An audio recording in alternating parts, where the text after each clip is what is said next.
In California, someone commits welfare fraud when they lie about their income or their assets and they receive benefits that they're not eligible for. So they go in there, they fill out a form saying, hey, I have these 3 kids, I'm not working, I don't have a car, I don't have a house. In fact, they may have one of the above. And then they start receiving that monthly check. They can also receive food stamps. Medi-Cal.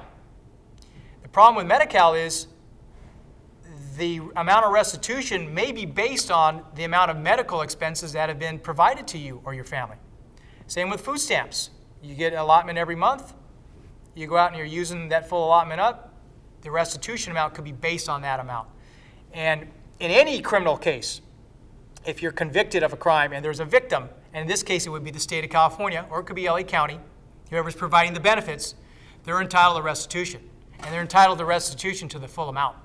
So whenever I have a welfare client come in the door, I explain to them, you better be able to come up with some money or they're going to want a pound of flesh.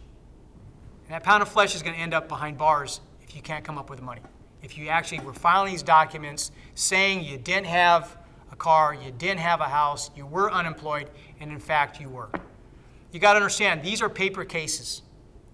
And they can prove these cases up because they have your signature on file. They have you walk into the office, and they usually have you sign on the sign-in sheet that you appeared there. And then they have you fill out the form. It's all in writing. It's an easy case for the prosecutor to prove up.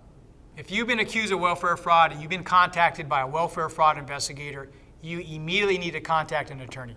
Do not give a statement to them whatsoever. You need to have your attorney involved and try to let your attorney negotiate a disposition for you. What happens in these cases is the court will sometimes put over sentencing. They'll delay it for a year. The client comes up with the money. After the year, it's agreed to reduce that felony to a misdemeanor. Sometimes you're able to get it even dismissed altogether. So it really depends. I've been successful in keeping people out of jail on these types of cases. If they can come up with the money, basically you're buying your way out of prison. Bottom line.